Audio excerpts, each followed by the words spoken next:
Welcome guys, Jake here from Positive Existence Personal Training. I hope you're having a fantastic night. And we're going to get cracking straight away tonight. So welcome along to our webinar, Nutrition for Weight Loss. And we're talking about losing it and keeping it off. So no grapefruit diets tonight or anything like that. We're going to be talking about some really solid principles and a whole bunch of really cool stuff. Some of which may be revision for some of you, some of which will be brand new for all of you. But yeah, really excited to be sharing our time together tonight. And yeah, again, thanks very much for coming along. Just looking at the names down the list, and it looks like most of tonight's crew are current Pepters, so that's awesome. Thanks guys for tuning in. If you're not currently one of our members, it would be great just to know where you've come from and tell me where you're listening in from. That would be awesome, as well as how you heard about tonight's webinar. That would be fantastic. So now I just want a bit of housekeeping before we rock and roll to make sure that we're working.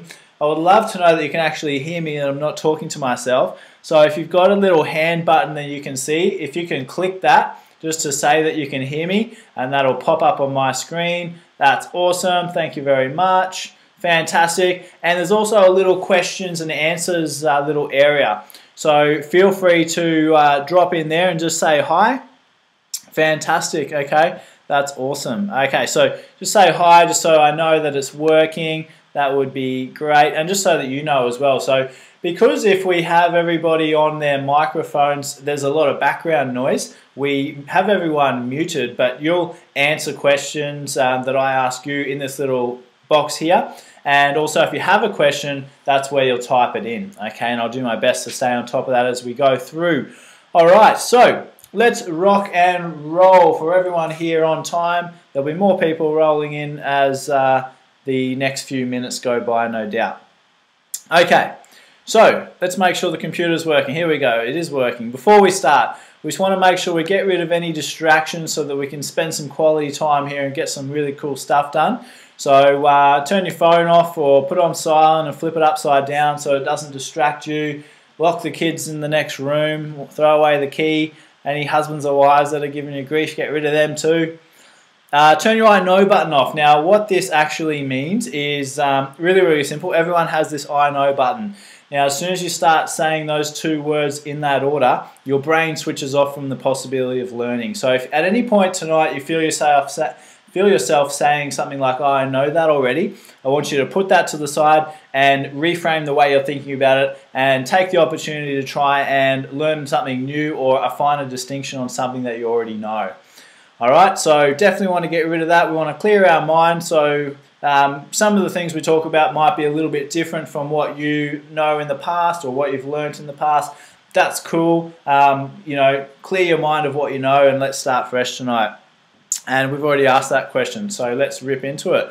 Okay, for those of you who have not seen this is a really solid principle. Now, by the way, you might have noticed I'm talking really fast. That's for two reasons. Reason number one, we have a heck of a lot of stuff to get through tonight, and I want to get through it all and share as much info as possible, and also hopefully have some time to answer some questions at the end. And two is because I get really excited when I'm talking to you guys. So I really love this stuff. You hopefully can tell that by now. So I'm really excited to rip into it. Okay, so now that that's out of the way, don't bother asking me to slow down because it won't happen. Just write faster, okay? Take notes, listen faster, whatever you have to do. Be in the zone. That's why we've got to get rid of those distractions. So above and below the line, we have the choice to live below the line, we have the choice to live above the line in any given moment, okay? So below the line behavior is blame, excuses, denial, basic victim mentality. So, you know, oh, the world's against me, it's so hard for me, everyone else has got it easy, yada, yada, yada. Victim. Above the line, ownership, accountability, responsibility, victor mentality. So that's where we want to live the majority of our life. So the idea behind this line is we want to catch ourselves being below it, we want to live above it. Nutrition's a classic one for that. A lot of the time we know what we're putting into our mouth is maybe not what we should be putting in there. We do it anyway because we, you know, come up with some story to tell ourselves or blame the day we've had, make excuses, etc., etc. So the line, incredibly important. If you're one of our clients, you should have that up on the wall somewhere. If you don't, just send me an email afterwards and I'll send you a copy that you can print off and stick on the wall, or come and grab a spare copy next time you're at a session or at the gym or wherever you're training. Okay, now a little bit about me for those of you who don't know me. You might be watching this on a recording, or you might be listening in here and we haven't had the pleasure of meeting yet, which is unfortunate, but hopefully one day we do get to meet. So that's me up the top there. Okay, this is just a little slide to tell you a little bit about me, just so you know who the heck is, this crazy dude on the end of this phone call. So this is my buddy Jason, who passed away when we were 21 in a car accident up near where we lived growing up in a place called Yeppoon. So one of the cool things that we've been able to do since then is establish this thing called the Jason Rich Foundation. And what we do there is we raise money and we fund Year 12 kids through defensive driving courses. So far we've been able to fund 709 kids through a full day of defensive driving, which has been really, really cool. And that's a big part of what I do, okay, as well as, obviously, you probably know, I should have touched on it, but the business that I run, which we're talking about tonight, Positive Existence Personal Training, which we run across 14 locations around Queensland. And, I'm not exactly sure of the latest count, but 500 and something people that come to our boot camps and personal training every week, which is really, really cool. And, we're growing really fast, so that's really exciting as well. This is a couple of kids who have been through our driving course, which is cool. And this is a fun run that we run in Yeppoon every year, so that's where Jason and I grew up. This is a book that I've been featured in, so there's a little chapter in the middle with this really good looking guy who looks like me and has the same name and everything. It's really, really cool, so if you ever get your hands on that book, check that out. This is our headquarters here at Redcliffe, where I'm talking to you from tonight. Beautiful Redcliffe, that's PEPT HQ. Where's our next picture?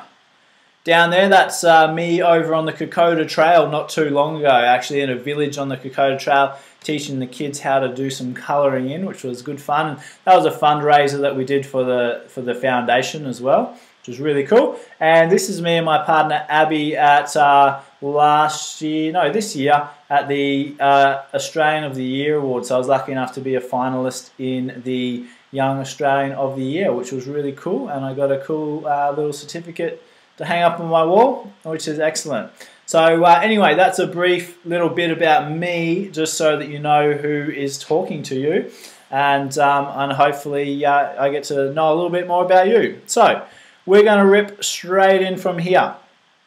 I want to know what you want to know so that I can help you tonight as best as I can, okay? So really, really simple. Here we go. Before we do anything, we want to know, it's really important to have a clear idea of what it is that we want to achieve. So I would love for you to share with me at least one thing that you want to get out of tonight, just so that I can make sure we cover it. Or if we're already going to cover it, then that's fantastic as well. So there might be something a bit different, and we can make sure that we deviate down that path and help you as much as we can. So type that into your little answers and questions spot, and that will be awesome. So the number one thing that you want to get out of tonight, if there was one thing.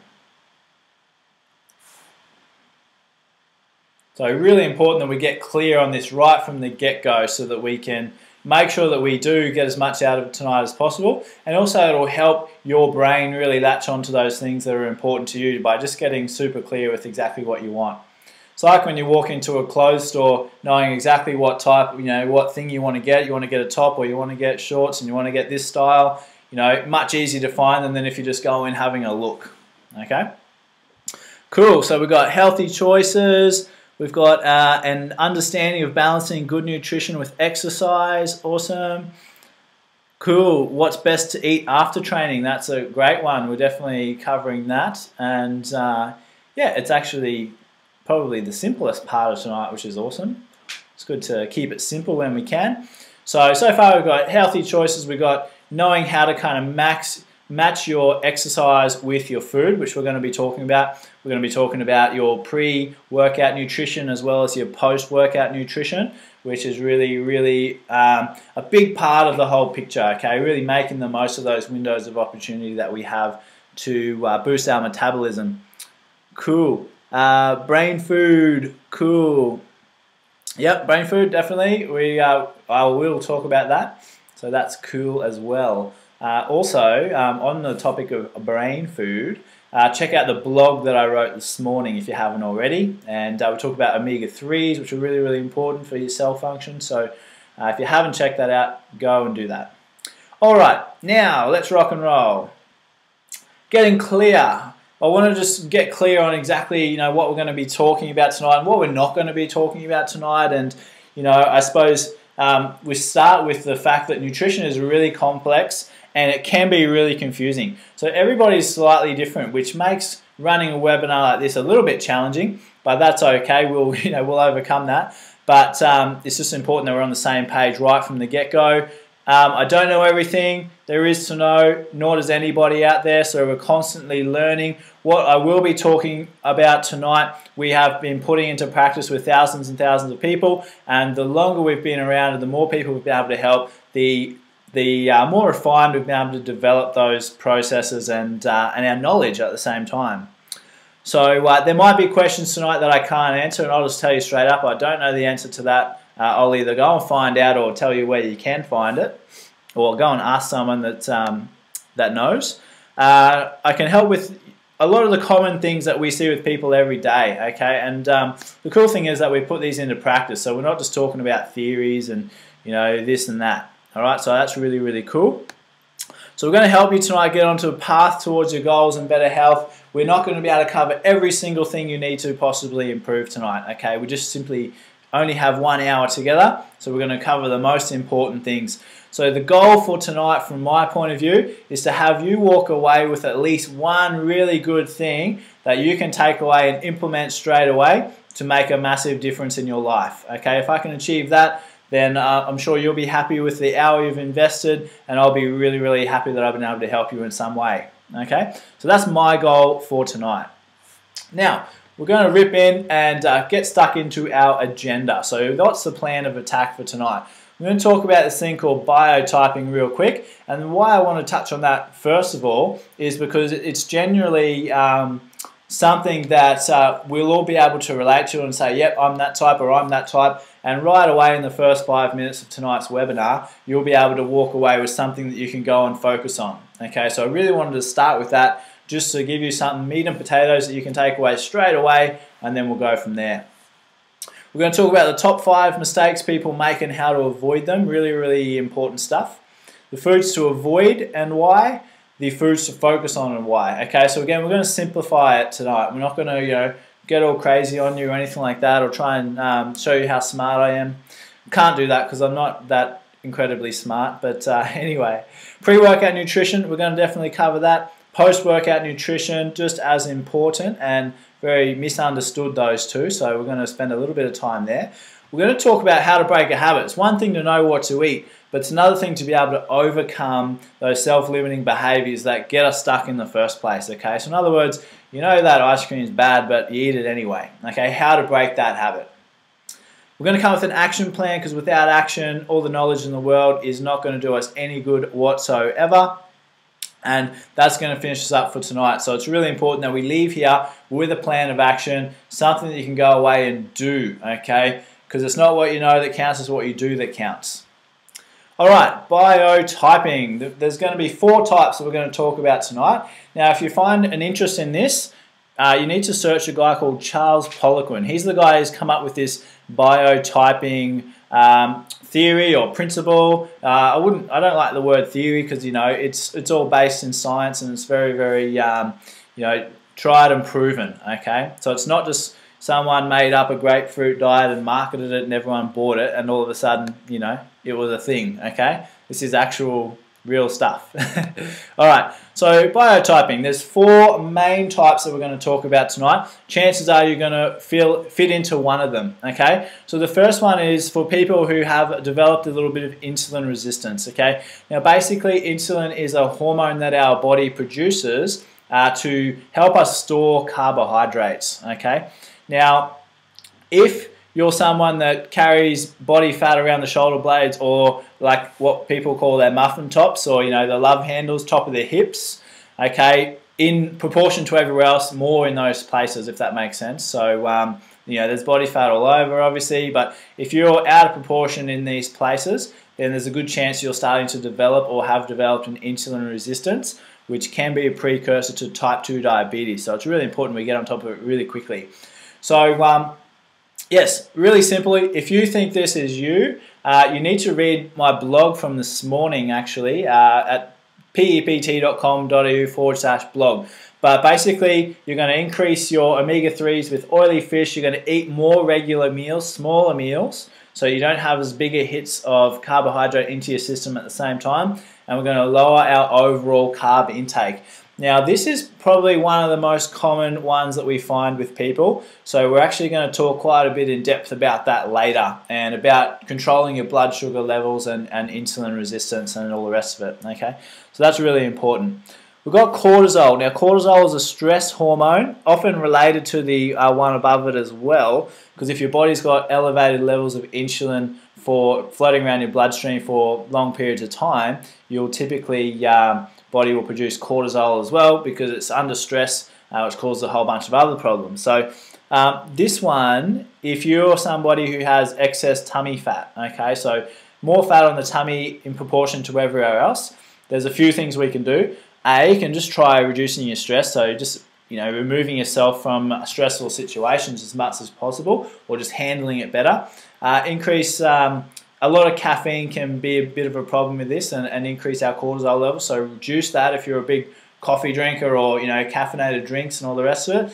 And we're going to take some fish oil. Again, we talk about this one in that blog post, so it's just a good thing to read. So you also may have a food intolerance. So sometimes cortisol is a stress hormone, right? So sometimes your body will be under stress because it doesn't like the food that you're eating, and then it will produce cortisol, which will have a whole bunch of secondary effects. All right, so important to bear that in mind. If you're already doing all those other things and you still think you've got that excess tummy fat compared to everywhere else, it could be that you're intolerant to something that you're actually consuming. Okay, you have an allergy of some type. Then we've got the androgen type, which is basically a bunch of basically the male sex hormones. Like the most common one will be testosterone. Okay, so if you're lower in these, you'll develop fat deposits on the back of the arm and chest. So if you've got the chicken wings or tuck shop lady arms or whatever you want to call them, everyone's got their name, but back of the arm, so in the tricep region. So if this is you, we need to boost your testosterone level. So there's a few ways of doing that. We're going to increase your protein intake. So typically your protein intake will be too low. Magnesium supplements, B vitamins, zinc, all that stuff is really good. Flax seeds, berries, and green tea are also very good to promote testosterone, a boost in testosterone levels. Okay, and the last one is our estrogen type. So if you've got the fat accumulation at the top of the thighs and buttocks region, so around your glutes or your butt, basically. Okay, so we want to increase estrogen metabolism. So green veggies like broccoli, cabbage, flax seeds, B vitamins again. So supplementing with those can be very, very beneficial. Okay, so oftentimes we have people come in and they're watching their calories and all the rest of it, but what they haven't considered, and the calorie in versus calorie out approach is a little bit outdated now with the new science that we have that suggests that hormones have a huge impact in the fat loss that most people are aiming for. Okay, so it's typically that we're lacking or we've got too much of a hormone floating around our body, and we can do some really simple things to get on top of that. So what I want you to do is identify if you fall into one of those four, and then have a look at the things that you need to work on. And I want you to just think, all right, say for example, you think you fit into the cortisol group, and you can relate to, yeah, I feel stressed out, I drink too much coffee, and yeah, I don't eat enough fish. Okay, there's three things you can go and do straight away that are going to have a huge impact on your results, and also the way that you feel, and also your overall health. Okay, which is why we wanted to start with this one. All right, so I hope that makes sense. If you think you fit into one of those types, just flick it through in a message so that I can see where you're at, and that'll also help me talk about what we're talking about with our 5 biggest mistakes in just a second. Okay, all right, so I promised that I'd be talking really fast, and I think I've lived up to that so far, but I just wanted to slow it down for a second so that you can type in your answers. So if you think you fit into one of those categories, let me know, and making sure that you're writing down what you need to do. Okay, now if you've missed that slide, that's cool. Just send me an email at the end and I can flick it through to you. Okay? Cool. Okay, so we've got a few popping through now. Yeah, cortisol is a really common one, and the insulin one is really common as well, particularly in modern day society, which we'll talk about in 2 seconds. All right, cool. Yeah, basically we've got cortisol, insulin, cortisol, and if you're unsure, that's cool as well. Okay, you don't have to fit into all of them, but the main one is just to look at where you're holding your fat in proportion to the rest of your body. Okay, that's generally the biggest indicator. Okay, so we're going to get into our 5 biggest mistakes now. So mistake number 1, missing meals. We're going to talk about, well, let's talk about this first. I hope everyone remembers the game Hungry Hippos. It was an awesome game, and basically that's kind of like what we get like if we miss meals. So we get super hungry, we tend to overeat, which is one of the reasons why. Now, last time you missed a meal, and when I talk about a meal, I'm talking about either breakfast, lunch, dinner, and also afternoon tea and morning tea. Okay, so the idea is to be as consistent as possible with those times as we possibly can. Why is it bad? We spoke about insulin levels before. Typically, when we miss a meal, a couple of things will happen. A, if we do it chronically, our metabolism will slow down, so our body will actually stop burning energy at a decent rate. Think of a fire, and you stop putting wood on the fire, and it starts to burn lower and lower and lower, and eventually it's just, you know, hot coals. Okay, we want our metabolism burning hot, so we need to keep putting fuel on the fire. Okay, it's really, really important. So it's a survival mechanism. So you can imagine if you're starving in the desert, we actually want our metabolism to slow down because we need to preserve our energy. Okay, but when we're talking about burning body fat, which remember is a storage of energy, we need our metabolism burning as fast as possible. Okay. Second reason it's bad is because our blood sugar levels drop really low. We tend to crave sweet things or high carb foods. Then we go and eat those foods, and then we have a situation where we've got high blood sugar levels, which will then be followed by an elevated insulin level in our blood, which basically leads to the storage of body fat. Okay, it leads to our muscles becoming less receptive to insulin, which means we don't store it as well, and then when our body produces cortisol, like we were talking about before, we get inflammation, and basically we get bad health and fat gain. Okay. Also, if your body, if you've got increased levels of cortisol, which remembers that stress hormone, your one of the byproducts of that is it actually degrades or it eats away at our muscle. Okay, which further highlights the fact, or makes it even worse, the slowing of our metabolism. Okay, so basically we need our muscle mass on our body because it burns energy every single second of the day, which means our metabolism is good. Okay, so the more muscle, the higher our metabolism. You see those bodybuilders that seem to just eat, and yet they're not fat. That's because they've got a lot of muscle burning up a huge amount of energy. Okay, so definitely we do not want to miss meals. How can we avoid it? I guess it's pretty simple, but just because it's simple, it doesn't mean it's easy. You know, we need to plan, and we just need to have things readily available. So that's convenience these days is a great thing, where we have our things like protein shakes or protein bars. We can easily have some little packets of nuts sitting in our car for those times where we miss a meal, or we're running short on time, etc. You can have a few snacks in the drawer at work, that kind of stuff. Just being prepared is really, really simply what we need to do with missing meals. So the most common ones that are missed are breakfast and then our snacks. Okay, most of us are pretty good at lunch and dinner. So breakfast, if you're waking up not feeling hungry, you need to start small. You do need to get into the habit of eating something. It could be a liquid, it could be a shake if that's easier for you to digest or to stomach. Or it could be you just having a couple of bites of something, and we'll talk about a few different options in a little bit. It could even just be, literally a slice of beef that you get from the deli at the shops, the sliced up meat. Something like that just to get your day started. It could be an egg or 2 eggs or something along those lines, okay? But again, we'll talk about that very shortly. Now, the most important thing here is if this is you, if you're missing meals, what are you going to do about it? We can sit here and say, don't miss meals, whatever. If you actually don't do anything, it's not going to help. So if this is you, how are you going to fix it? and that means fixing it as of right now, you know, as of tomorrow. So you're going to wake up in the morning, what are you going to eat? Are you going to get that prepared tonight? How are you going to make sure you don't miss that snack tomorrow like you did today, etc. Okay, so put some action into place. Write it down on a piece of paper. All right, we're going to come back at the end. So you really need to write these things down as you pick them up, because we'll come down at the end and we will put our action plan together. Mistake number 2, too many carbs. Why is this bad? Very similar to the same reason we spoke about before. It's related to your hormones, to your insulin levels, to your blood sugar. Okay, so when we have a high carbohydrate meal, it's followed by the insulin response, which means we're storing energy. We want our body burning energy. And the other thing is there's very few other nutrients that we get. Okay, so basically carbs are a whole heap of energy, which we typically don't use. All right, most of us sit at work all day on the desk, then we jump in the car and sit in there, then we get home, you know, do a bit of stuff maybe, and then sit on the couch for a while just to, you know, sit for a bit longer. Okay, so we do not use the energy. Why are there so many carbs around? So pretty simple. Carbs are much cheaper to produce than protein is. If you take that pasta in the picture, for example, and compare that to how much it costs to produce an equal amount of steak.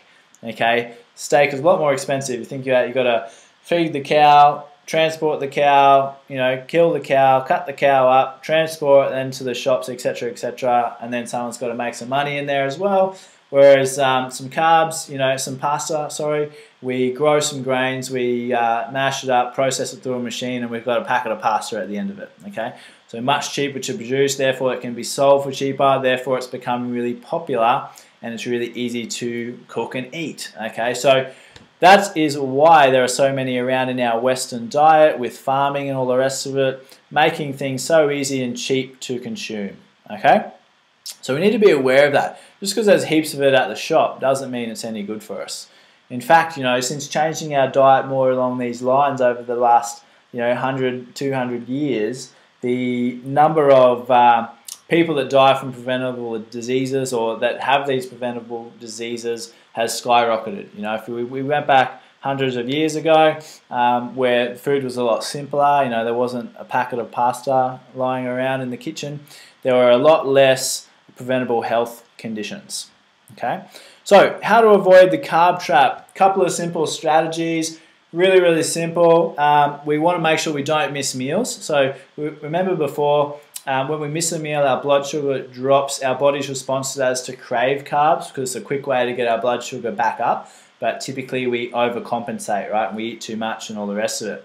Another way is just to make sure that we've got some protein in every meal. So if you've got protein in every meal, naturally it's going to mean there's going to be less carbs, okay? Because you're unlikely just to eat twice as much, all right? Definitely don't eat twice as much, by the way. So really a couple of simple strategies to avoid the carb trap. Make sure we get our regular meals and plan. Make sure there's some protein in every meal. Okay, mistake number 3, not snacking. So, similar to our not missing meals part, all right? Why is this bad? Same deal, we need to keep our blood sugar levels as consistent as possible. You'll see here we've got nuts in the picture. They're a perfect snack, so they're really great. We mentioned before the convenient things like your protein shakes, just really good if you're one of those people that's busy at work or maybe you have appointments all the time. I know if I've got an afternoon just backed up with 4 or 5 appointments in a row, I can have a protein shake sitting on my desk and I can drink that just like I would a bottle of water while I'm talking to somebody, okay? Whereas we can't really sit there and start munching away on a, on a big feed, okay? Might be considered a bit rude. So, brainstorm a few snack ideas, but like I just mentioned, they're your simplest ones. You could mix things up a little bit and have some nuts with some Greek yogurt, something like that. If you're going to have some fruit, again, we want to have protein in every meal, so you might have that with your yogurt or with your nuts or with a protein shake, or you get the idea with a little mini protein bar, something like that. Make sure there's some form of protein, tin of tuna, tin of salmon, etc., etc. Okay, really important that we don't just get stuck in the old, having a few crackers and a piece of fruit or a muesli bar. Okay, all carbs. Remember our rule, protein in every meal, and you're going to go a long way to minimizing the ups and downs in our blood sugar and our hormones. Okay, really important for a bunch of reasons, but one of the reasons why that is because our protein takes longer to break down, which means we have a more steady flow of nutrients into the blood instead of like a big hit when we have those simple carbohydrates. Alright, now if you want a list of snack foods, by the way, feel free to shoot me an email if you haven't got our little nutrition handbook, which I can flick through to you. Alright, binge eating. And again, a lot of these are related, aren't they? So binging often follows missing a meal. So if you fix that up at mistake number 1, don't miss the meals, you're less likely to binge, okay? So it's more of a mindset situation we find with binging. Everyone knows it's bad, but there's kind of like this story that some people will tell themselves, and I don't know if you can fit into this one, but you'll say like it's only once a week, etc. But if you end up eating 2 days worth of food in one day, you know, you've just thrown your whole week's hard work out the door, haven't you? So it might only be once a week, but just understand that it is costing you a crack at your achieving what you want to achieve. Okay? So some people, they'll drink and say, well, I don't eat much when I drink, so I can drink a whole bunch. Okay? Not quite. Doesn't quite even itself out. If you have a look at the numbers, and yeah, this kind of puts it into perspective a little bit. With one normal size Mars bar, you've got 300 calories right there. Okay, so that's a lot. If you don't know. So how can I avoid binging? We want to go back to number 1 and missing meals. So if you're a meal misser and then a big eater, particularly at night, really bad news. And it tends to throw us out of cycle as well. So if you have a big meal at night, you're going to wake up and probably not feel very hungry in the morning, which then throws our next day out of whack. Okay, so really important that we just don't do it. Okay, there's a couple of little tricks. Don't fill up your plate huge right at the start. It takes a little while for our brain to catch up to our stomach. So make sure that we have a normal sized meal, or even smaller than normal. You might find that you actually don't need as much as you currently eat. And then wait at least 10 minutes, 15 would be even better. And you're likely to not actually feel hungry anymore. Okay. The other thing is to make sure that you're well hydrated. Sometimes you can feel hungry simply because you haven't had enough water. Okay. So for most of us on the line, if you're a normal, fairly active person, 2 litres of water will be the absolute minimum in a day. Okay, even more on your training days. All right. All right. Mistake number 5: drinking calories. Really common. You know, we think it's just a drink. It can't be too bad. Well, it can be. So the really bad thing is they're normally just pure sugary carbs. So really simple carbohydrates. If you look at this drink in picture, for example. There's what we call dead calories, so you're not getting any benefit out of that, okay? So while you can drink a protein shake and sure it will have calories in it, you're actually getting benefit from that. That protein is going to go and help your muscles repair and recover, and that's really critical, okay? Whereas you drink one of these things and you're getting a big sugar hit, and again, you know, we go back to that old, you know, elevated blood sugar levels, followed by insulin, followed by fat storage, followed by unhappy, okay? So often consumed at night. You know, if we think about having a few drinks at the end of the day, having a wine or a beer, etc., not good. So that's even worse, basically, because we're not burning up the sugar or the when we drink our drink at night, we're sitting on the couch or we're chilling out, and then we're going to bed. So our blood sugars will actually be elevated higher than they would if we consume that during the day. Okay. Not to say that you should have a wine at work or anything like that, but just, you know, try and minimize them and keep it for the weekend. If you're going to have a drink, you know, you're welcome to do whatever you want to do, but certainly if weight loss is the goal, we need to be minimizing our calories, our dead calories, and especially from drinks. They don't fill you up, so you'll typically eat as well as drink, okay? So if you have a protein shake, that's going to fill you because the protein is more satiating, so it'll fill you up better than a whole bunch of sugar will, okay? They'll add up without noticing. So on a Starbucks white hot chocolate, there is 420 calories. So that's like another 30% on top of your Mars bar in a drink, okay? So that's really crazy when you think about it, because you're still going to be hungry after you have that drink, all right? So it doesn't actually give you any value whatsoever, apart from you probably go crazy for about half an hour on your sugar high. All right, foods to avoid and why. Okay, now some of these will be a little bit obvious, but more often than not, we still eat quite a bit of them. All right. Okay, highly processed things like white bread, pasta, etc. On the bread topic, you can just avoid it completely. Or if you're going to eat bread, just go for the densest bread you can find. Like if you got like your rye bread, you'll notice that it's actually quite heavy and dense. All right, that means it's going to take longer for our body to break it down than the fluffy white bread. And that means that we get a more sustained release of energy and carbohydrates into our bloodstream, as opposed to the fluffy white bread. It gets broken down really fast, big hit of sugar into our blood, which we know by now is bad. Okay, so there's the obvious things which we all know, like cookies and lollies and blah blah blah. So I hopefully don't need to tell you that they're not good. They get processed by your body really quickly, like we said, spike in blood sugar followed by insulin, followed by weight gain. Okay, so try and limit the amount of things you buy in packets. So as a simple rule of thumb, if you try and when you go to the grocery store, get the vast majority of food from the outside of the store. That's where your fruit and veggies and meats and all that kind of stuff is. And typically your stuff in the packets will be all the really processed things that get absorbed by your body really quickly. Okay, as a general rule of thumb. Too much fruit, and this is a bit of, it can be a bit of a funny one because we've grown up thinking, fruit's great, blah, blah, blah, which it is, don't get me wrong, but too much can not be too great for you, especially if you have it juiced all the time, okay? So what happens when you juice, in a piece of fruit, the fiber is in the cell walls, okay? So the majority of the fiber is in the cell walls. The fiber slows down the digestion of the sugars in the fruit, which again gives us a more sustained release. So eating a piece of fruit whole is better than juicing it, long story short. When you juice it, you break down all those cell walls, which means it gets absorbed into the body really fast, kind of like drinking a soft drink. So it's like a soft drink, but you at least get some vitamins and stuff out of it, which is a little bit better. So it seems healthy, which is why it can be dangerous, because some people overdo it a little bit, and so too much is not good. High levels of fructose, which is the sugar most commonly found in fruit, makes it hard for our body to metabolize fat, okay, for use as energy. So when we say metabolize, that means use it up, burn it as energy, all right?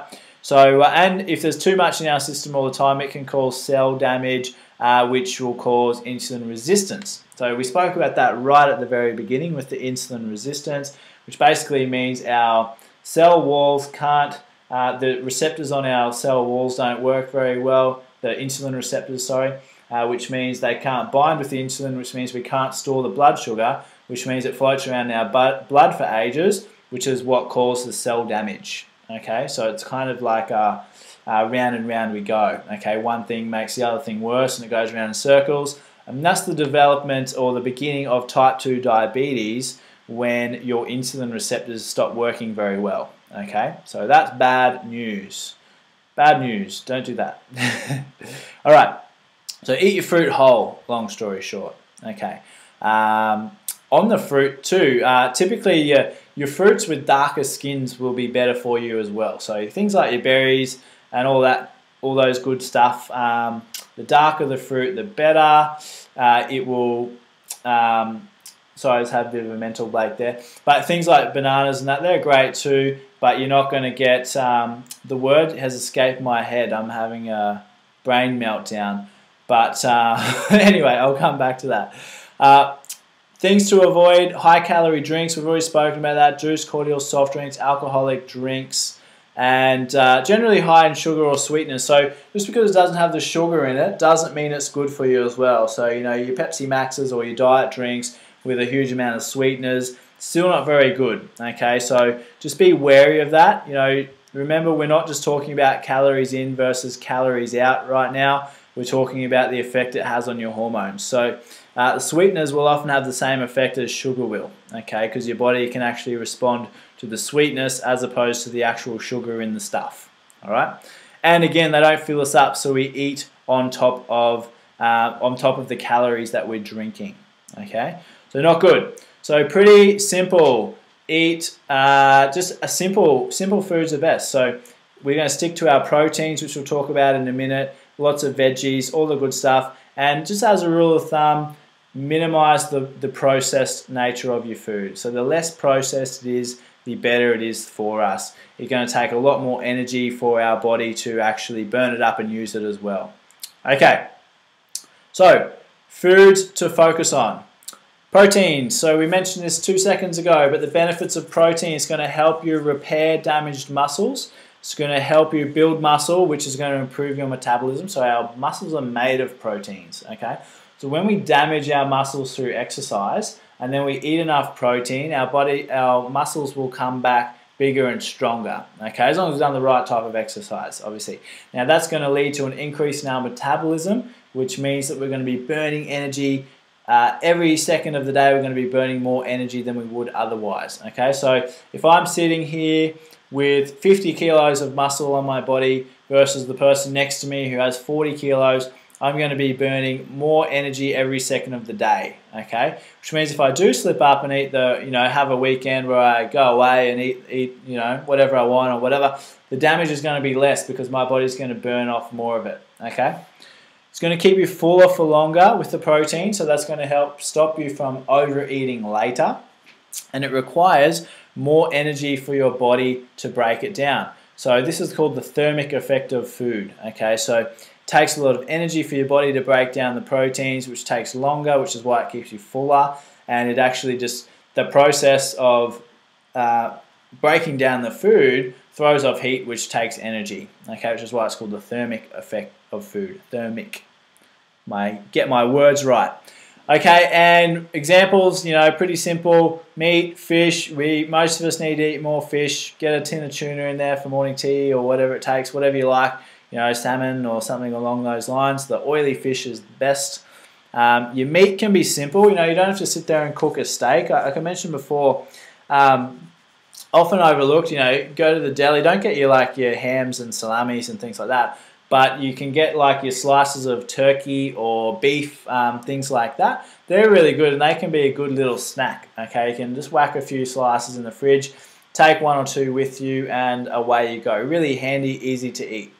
Nuts are a great one, so always have your little box of nuts. I've got mine sitting here on the desk. Just handy for when you're on the run and you've got 2 seconds to have a munch on them. Get into your dairies, that's all cool. Be a bit wary of overdoing that though.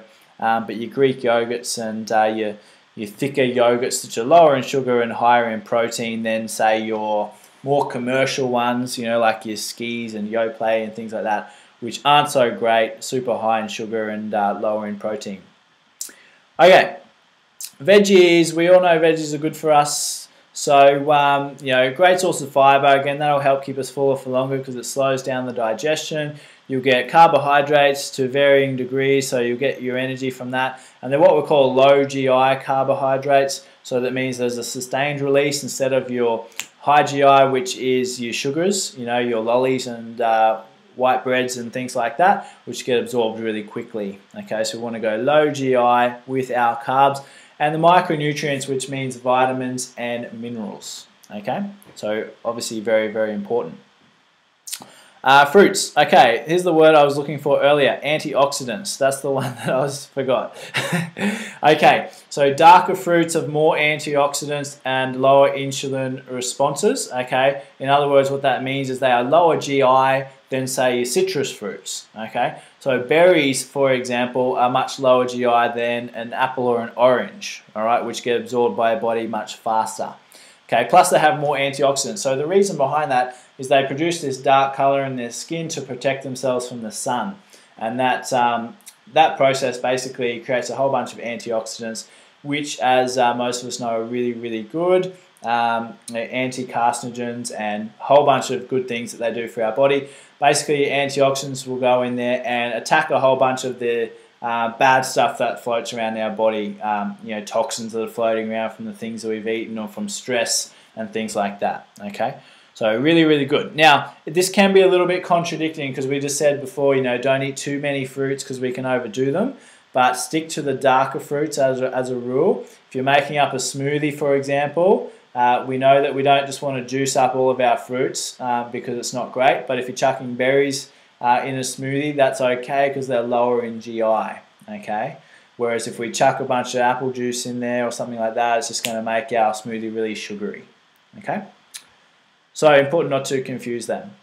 And as we mentioned before, so notice the focus on less processed foods in general. Stick to the outside of the grocery store, or you can almost avoid the grocery store and buy your stuff from the markets and get your meat from the butcher. Okay, so you get a few things from the shop, but the less time you spend in the middle of those aisles wandering around, the far better off you're going to be. Okay, now I know I've been rabbiting on. We're going to get, and my voice is starting to go, but we're on track.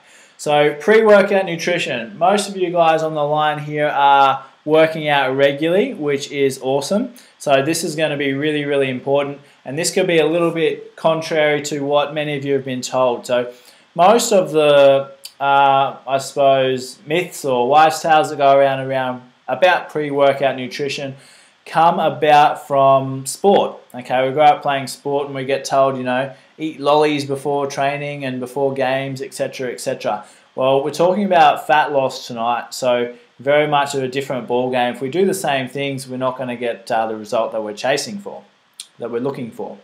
So pre-workout, we actually want to avoid quick energy, so avoiding those simple carbs with those sugars that we were speaking about before. So they'll give you that surge in blood sugar followed by insulin, followed by a lull later. Okay, so you're going to hit a sluggish spot, maybe halfway through your workout or towards the end of your workout. It's also going to compromise your fat metabolism. So when our insulin levels are high, our body doesn't metabolize fat very well. Okay, in other words, it's not going to burn as much fat during your workout as we want it to. Okay. And it's also going to affect your muscle building because, as we know, that increased level of insulin when it sticks around for long enough will increase our levels of cortisol, which actually eats away at our muscles when we're trying to build muscle, okay, with our exercise. So what we actually want is a mix of low GI carbs, remember, which is our slow release carbs, okay, so that could be vegetables or, if you like your a bit of brown rice or something like that, then that's cool too. We need some protein and we need some good fats. So a couple of examples would be some fish. So tuna or salmon are the best ones because they're the oily ones with the good omega-3 fats in there. Or you could supplement with some fish oil and have it with some nuts, or something along those lines. Here we go, we set it here. So, or simply add some fish oil. Nuts are great. Perfect meal would be tuna and veggies, or tuna and a small amount of brown rice, something along those lines. Chuck a few nuts in there if you like, as a snack on your way to the gym. Okay, so obviously we don't want to have a huge meal there, and typically we're talking about an hour before a workout. Now, the problem most people find with pre-workout nutrition is it's all well and good if you're training in the afternoon or say mid-morning, but what if you're getting up first thing and going and doing your workout? Some of you will find that not eating could be the best way.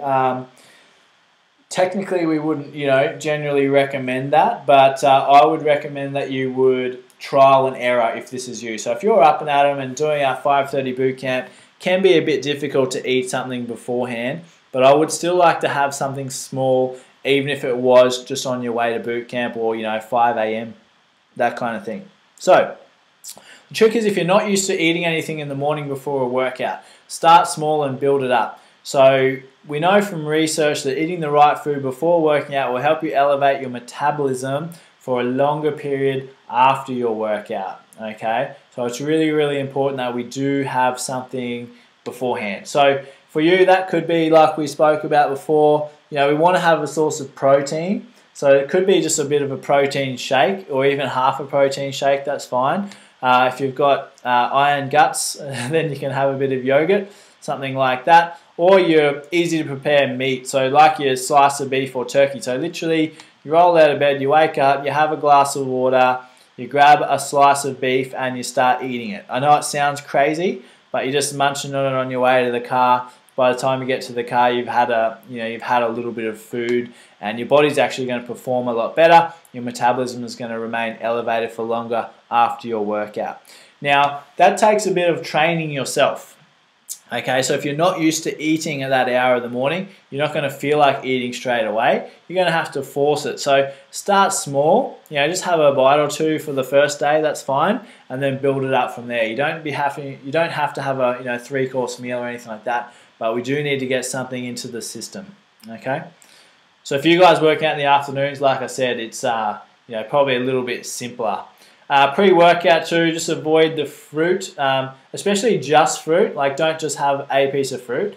If you're going to have some fruit, have it with something else, particularly something with your fats, so like your tuna or even just your fish oil tablets, simply because the fructose in your fruit will decrease the fat burning during your workout. So our body doesn't metabolize fat very well when we have fructose present in the bloodstream. So what you can do, if you're having your protein and fats with that, it'll just slow down the digestion of that, which means it won't be all floating around in your blood just before you train. Okay. So again, that goes against what a lot of people learn. You grow up as a kid and your mum gives you an orange before you go out and play footy or netball or whatever it is that you play, and we just assume that that's a good thing to have for some energy. Okay. But we've got to remember that it depends on what your goal is. If your goal is to burn body fat, it's important that we don't have those simple carbs before a workout. If your goal was performance, short-term performance in particular, then sure, those sugars, are going to be a good thing for you. Okay. So, post-workout nutrition, thankfully, is a little bit simpler. All right. We want at least 20 grams of protein immediately after our workout. Whey protein is the best because it is absorbed the fastest. Okay. So, like our whey protein here in the picture, or whatever you use, it's all good. But it's going to be a lot better to have that powdered protein in a shake than it is to go, say, eat a piece of steak or eat a tin of tuna with the same amount of protein, simply because it's going to get digested faster. Okay, so it's going to get into your muscles quicker, which means they can start repairing and burning more energy, all right, as opposed to having to be digested for hours beforehand. Okay. Now, contrary to popular belief, if fat loss is your goal, you don't need to add carbs into your post-workout nutrition. Okay. If it was particularly grueling, or if you have to back up again, like you have another training session that day or the next morning or something like that, if you trained at night, a bit of carbs will certainly help speed up and help you perform better at your next session. But for most of us who train, once a day or once every second day, then we certainly don't need that. Okay, so pretty simple. Get your protein in immediately after your workout. So when you come to boot camp, the best bet there is to have the powder in your shaker, and then as you're leaving, you simply put a bit of water in there, shake it up, and drink it on your way home. Okay, so the sooner you get it in there, the better in this instance. All right, and we don't need to add the carbs, so don't worry too much about that. Okay, if your goal is fat loss, of course. All right, now I hope I haven't lost too many people with talking so fast. I want to quickly touch on breaking a habit before we come back down to creating an action plan and figuring out exactly what we're going to do. I'm going to talk to you about my three-step process for breaking a habit. So step number one is we need to identify it. Okay, we can't change what we can't or we don't identify. So identify the habit. It might be the 3 p.m. chocolate bar that you find yourself at the vending machine, sticking your money in. It could be the soft drink that you crave, before dinner time, or the wine at night, that type of thing. Step number two, identify the feeling you get just before you perform the behavior. So just before I find myself at the vending machine hitting D4 for my crunchy bar, I feel this sense of hunger, or I feel really flat and lethargic, etc. Identify that feeling. Be as clear as you can on that. And then we need to identify or create a circuit breaker. Okay, so basically all the habit is a circuit that a pattern that our brain runs. Okay, so we feel this way, then we go and do this. We feel this way, then we go and do this. We need to break that circuit. So for you, if you find yourself at the vending machine at 3 p.m. most days looking for your crunchy bar, and you're devastated, when it's sold out or whatever, and you have to have a Snickers, then we need to identify something we can do instead. Okay, so whenever you get that feeling, I'm going to do this from now on. Or, at 2:30 p.m., I'm going to go for a walk around the block and drink a big drink of water and have a healthy snack, okay, to break the pattern. So you need to come up with a circuit breaker. All right, it could be something physical, it could be something mental, like it could be that you actually review your goals or you write out your goals every time you feel like, going through that behavior again, or, fulfilling that old pattern or that self-limiting behavior. Or it could be you actually call someone up. You might have a buddy that you help each other with, and every time you feel like having a can of Coke, which is your pattern that you're trying to break, you actually get on the phone and call them up. Even if they don't answer, just the fact that you've actually broken the pattern is going to stop your brain from just replaying that loop. Okay? So that's really incredibly important, and it's important to get specific.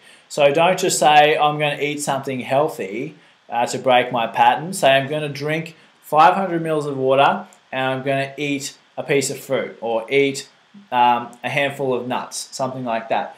Be as specific as possible, because that will help you reform your behavior and change your habit. Okay? Whereas if we get a bit wishy-washy with that and non-specific, it's easy to sweep it under the carpet. Okay, so that's super, super important. That's our breaking a habit. Now, a few little random quick tips just to finish off our content for tonight. Eat regularly. So we touched on this before. Big gaps in meals is bad news. We want to keep our insulin levels consistent. So smaller meals every few hours or so. So that's typically breakfast, morning tea, lunch, afternoon tea, dinner.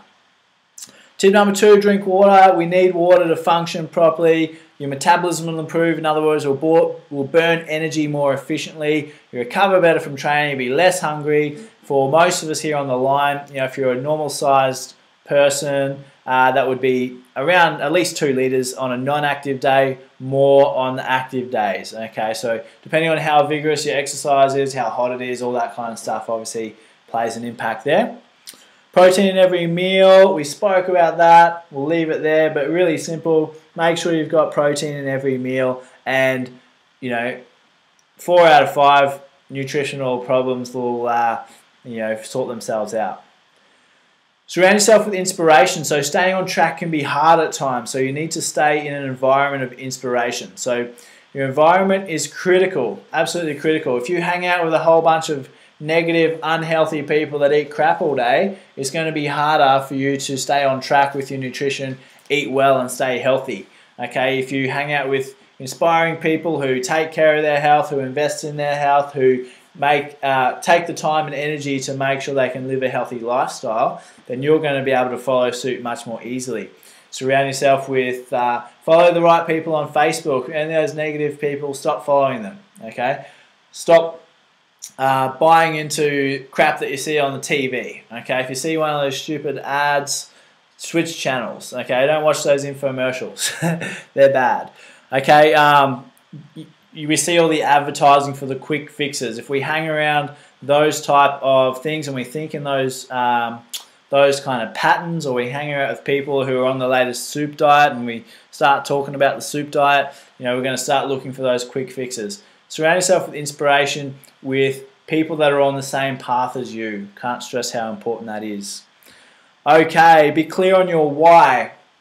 So why is it important for you to make changes? Why is it important for you to do this stuff? Get super clear. There's this thing called the DeMartini method, which is really, really cool. If you're interested on it, check out our YouTube. There's a video on it. Or just sing out to me in an email and I'll send you the link. So basically, you're going to list out all the reasons why it's so important that you need to achieve what you need to achieve and to do what you need to do. So for you, for example, it might be, okay, I want to get to under 70 kilos by Christmas. You're going to write out a whole page, at least 50 things, 50 reasons why it's so important for you to do it. It might be, I need to be a great example to my kids. I want to be around when I'm older. I don't want to go down the same track as Auntie Jenny and Uncle Joe. Blah, blah, blah, blah, blah. I want to be an inspiration to all the people around me. I want to help my kids lead a healthy and active lifestyle. So I want to be around to see my grandkids grow up, etc., etc.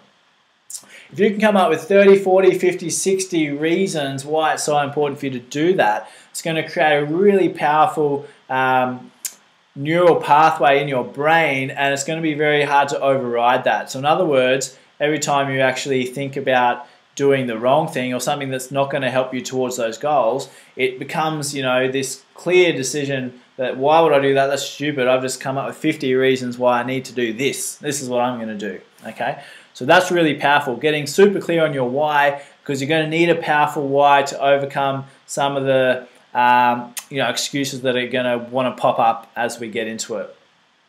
All right, and I think the why is one of the most important things out of everything that we talk about. Okay, action time. So, top 3 things for you to work on coming out of tonight. So, there might be 1 or 2, 3 or 4 things. We just want to know the top. Let's start with the number 1 top thing. All right, if there's something that you need to go away and work on, what is it? The one thing that's going to have the biggest impact for you. Cool, someone's got a question here. What about white bread you make from home? I'm going to guess that it's probably a little bit better than what you buy at the shop. But if it's white bread, it's more about the process around the flour. So it's super ground up and super processed, which means it gets absorbed by our body really quickly. So it's still going to have a very similar impact to your blood sugar and your insulin. Okay, we've got our ones coming in. We've got better snacks, cool. And get clear on that. What are you actually going to snack on? Get 100% clear. Cool, we've got take fish oil or eat more fish. Yeah, good. Always a good one. Cool, and then while we're thinking about that, we also want to think about how are you actually going to do it. So like we just said, instead of better snacks, we want to come up with a list of snacks. How are you going to do that? Cool, get protein powder. That's easy, perfect. Okay, what else are you going to do? Cool. Snack before a workout, awesome. And it doesn't have to be big, remember, especially if it's first thing in the morning, something little is going to be way better than just nothing at all. Cool. Get those fingers typing. So it's really important to identify what we're actually going to work on, because we want to make sure that we can actually get something out of our time that we've spent here. So remember, it's not important what we know, it's important what we do. What are we going to do?